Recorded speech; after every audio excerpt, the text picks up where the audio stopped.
আসসালামু আলাইকুম। কেমন আছেন সবাই? আশা করি আল্লাহর রহমতে সবাই ভালো আছেন, আমরাও ভালো আছি আলহামদুলিল্লাহ। এখন আর আগের মতো ভিডিও দিতে পারি না, কারণ আমি অনেক কাজে ব্যস্ত থাকি, তাই ওরকম ভিডিও করতে পারি না।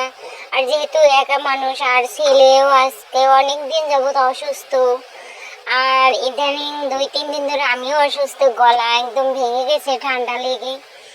তারপরও চেষ্টা করি 2-1 দিন পর দিলেও দেওয়ার চেষ্টা করি। তো আজকে 3 দিন পর একটা ভিডিও বানাইছি। তো এই যে আজকের ভিডিওটা সকাল থেকেই শুরু করলাম। সকালে বিছান গুছিয়ে আমি থালা বাসনগুলো ধুয়ে নিলাম। আজকে বাবুর জন্য হরলিক্স বানাবো, তাই আমি এগুলো ঘরেই বানাই, ওরে খাওয়াই। বাজার থেকে ওরকম কিনে আনি না, খুব কম কিনে আনি, সব কিছু ঘরে কিনে এনে বানাইয়া খাওয়াই। ও আবার আমগো এদেশে ছাতু বলা হয়, ওই ছাতুটা খুব পছন্দ করে, তাই ছাতুটা আবার চাল আর গম ভুট্টা দিয়ে বানানো হয়, ঢেকিতে কুটে, তাই ওইগুলো বাবু খুব খেতে পছন্দ করে। তো আমি ভাবলাম শুধু ছাতু দিয়ে না বানিয়ে অনেক কিছু মিশিয়ে বানাই দিলে খেতে বেশি ভালো হবে আর শরীরেও লাগবে। তাই 10 পদের মতো মিশিয়ে বানাইলাম। এদিকে এই যে ওগুলো আমি ধুয়ে সুগার দিয়ে দিলাম, আর আমার ছেলে ওদিকে পানিতে নামছে, তাই ওকে আনতে গেলাম। আনার পরে আমি আবার 2 দিন আগে একটা প্রোডাক্ট অর্ডার দিয়েছিলাম। আমি কখনো ওরকম মুখের জন্য ওরকম চর্চা করি না, অত কিছু ব্যবহার করি না, তো অনলাইনে দেখলে অনেক ভালো লাগে, তাই আমি একটা প্রোডাক্ট অর্ডার দিয়েছি। থানাকা বলা হয়, জানি না এটা কতটা কার্যকর, তারপরও দিয়েছি। আর শুনছি এটা নাকি হালাল প্রোডাক্ট, তাই আমি অর্ডার দিয়েছি।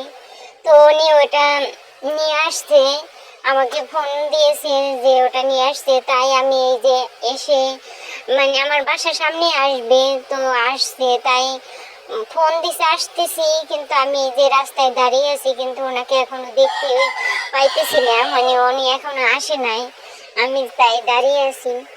এই যে বলতে বলতে আমার প্রোডাক্ট হাতে পেয়ে গেছি, আমি নিয়েও চলে আসছি, কারণ রাস্তায় লোক ছিল, তাই আর ভিডিও করতে পারি নাই। আমি নিয়ে এসে এটারে খুলে দেখবো এখন এটার ভিতরে কি আছে। আসলে অনলাইনে সবকিছু ঠিক মতো পাওয়া যায় না, আবার যেগুলা অগ্রিম না নেয় ওগুলাই আমি যতই জিনিস অর্ডার দিয়েছি, যেগুলো অগ্রিম না নিয়েছে ওইগুলো ঠিকঠাক মতো হাতে পৌঁছায়, কিন্তু যেগুলো অগ্রিম নিয়ে যায় ওগুলো আপনাদেরও বলি, অগ্রিম যেটা চাইবে ওটা নেবেন না, ওটা ধোকা দেয় ওরা। আমি অনেকবার এভাবে ধোকায় পড়েছি, আবার হাতেও পেয়েছি, যেগুলা অগ্রিম না চাই ওগুলা হাতে পেয়েছি। তো এই যে ফাইনালি আমার প্রোডাক্ট এনেছি, এখন এগুলো ব্যবহার করে দেখা হবে যে এটা আসলে কতটা কার্যকারী। আর এদিকে আমার সেই যে বাবুর জন্য সুজি বানানোর জন্য যে জিনিসগুলো শুকিয়ে দিয়েছিলাম এগুলো শুকিয়ে গেছে, এখন এগুলো ভাঙাতে দিব।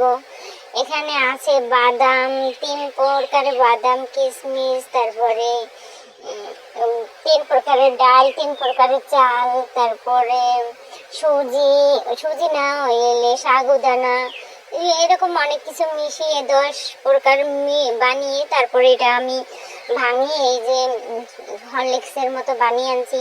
এটা আমি আবার একটু বেশি করে ভেজে নিছি, অনেকে হালকা ভেজে নেয় রান্না করার জন্য, আমি একটু বেশি ভেজে নিছি। রান্না না করেও খাওয়া যাবে, রান্না করেও খাওয়া যাবে, কোনো সমস্যা নাই। রান্না করলে আর কি দুধ দিয়ে রান্না করে খাওয়ানো যাবে, কিন্তু আমার ছেলে অতটা দুধ খাওয়া পছন্দ করে না, তাই আমি একটু করে বানিয়েছি যেন দুধ ছাড়াও এটা খাওয়া যায়। তাই এই যে আমি আমার ছেলেরা রান্না করে এনে দিয়েছি, উনি খেতে আসেন।